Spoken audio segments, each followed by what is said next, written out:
साथियों, अपने 5 दशक के सार्वजनिक जीवन में मैंने किसानों की परेशानियों को, उनकी चुनौतियों को बहुत करीब से देखा है, महसूस किया है। इसलिए जब देश ने मुझे 2014 में प्रधानमंत्री के रूप में सेवा का अवसर दिया, तो हमने कृषि विकास, किसान कल्याण को सर्वोच्च प्राथमिकता दी। साथियों, इस सच्चाई से बहुत लोग अनजान हैं कि देश के 100 में से 80 किसान छोटे किसान हैं। उनके पास 2 हेक्टेयर से भी कम जमीन है। आप कल्पना कर सकते हैं, इन छोटे किसानों की संख्या 10 करोड़ से भी ज्यादा है। उनकी पूरी जिंदगी का आधार यही छोटी सी जमीन का टुकड़ा है। यही उनकी जिंदगी होती है। और इस छोटी सी जमीन के सहारे ही वो अपना और अपने परिवार का गुजारा करते हैं। पीढ़ी दर पीढ़ी परिवारों में होने वाला बंटवारा इस जमीन को और छोटा कर रहा है। इसलिए देश के छोटे किसानों की चुनौतियों को दूर करने के लिए हमने बीज, बीमा, बाजार और बचत, इन सभी पर चौतरफा काम किया। सरकार ने अच्छी क्वालिटी के बीज के साथ ही किसानों को neem coated urea, soil health card, micro irrigation जैसी सुविधाओं से भी जोड़ा। साथियों,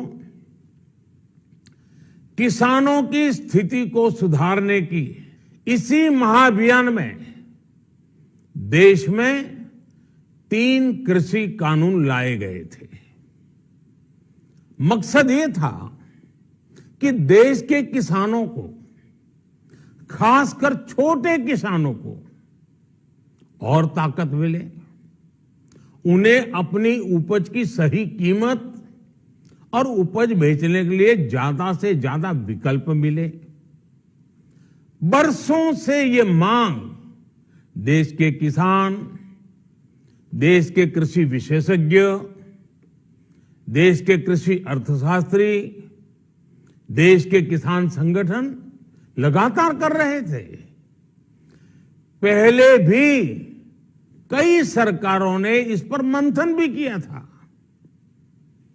इस बार भी संसद में चर्चा हुई, मंथन हुआ और ये कानून लाए गए।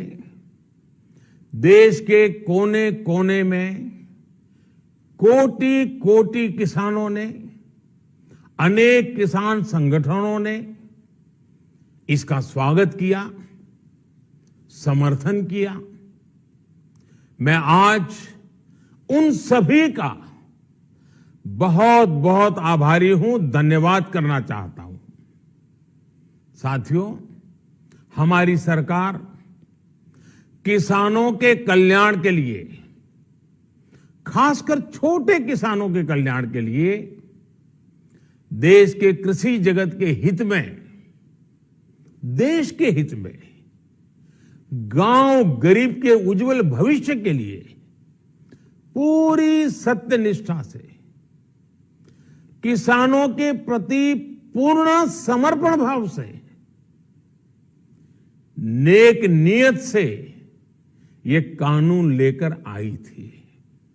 लेकिन इतनी पवित्र बात, पूर्ण रूप से शुद्ध किसानों के हित की बात, हम अपने प्रयासों के बावजूद कुछ किसानों को समझा नहीं पाए। भले ही किसानों का एक वर्ग ही विरोध कर रहा था, लेकिन फिर भी ये हमारे लिए महत्वपूर्ण था।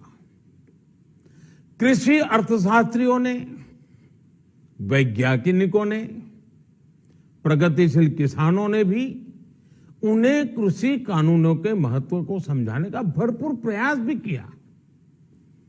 हम पूरी विनम्रता से, खुले मन से उन्हें समझाते रहे। अनेक माध्यमों से व्यक्तिगत और सामूहिक बातचीत भी लगातार होती रही। हमने किसानों की बातों को, उनके तर्क को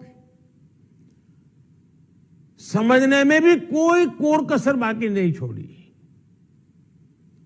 कानून के जिन प्रावधानों पर उन्हें ऐतराज था, सरकार उन्हें बदलने के लिए भी तैयार हो गई।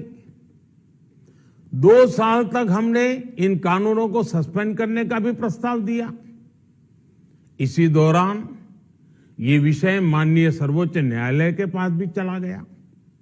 ये सारी बातें देश के सामने है, इसलिए मैं इनके अधिक विस्तार में नहीं जाऊंगा। साथियों, मैं आज देशवासियों से क्षमा मांगते हुए सच्चे मन से और पवित्र हृदय से कहना चाहता हूं कि शायद हमारी तपस्या में ही कोई कमी रही होगी, जिसके कारण दिए के प्रकाश जैसा सत्य कुछ किसान भाइयों को हम समझा नहीं पाए। आज गुरु नानक देव जी का पवित्र प्रकाश पर्व है। ये समय किसी को भी दोष देने का नहीं है।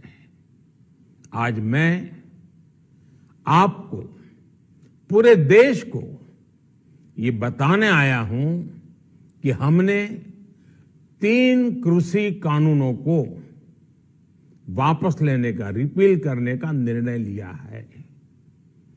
इस महीने के अंत में शुरू होने जा रहे संसद सत्र में, इसी महीने में, हम 3 कृषि कानूनों को रिपील करने की संवैधानिक प्रक्रिया को पूरा कर देंगे। साथियों, मैं आज अपने सभी आंदोलनरत किसान साथियों से आग्रह कर रहा हूं, आज गुरु पर्व का पवित्र दिन है।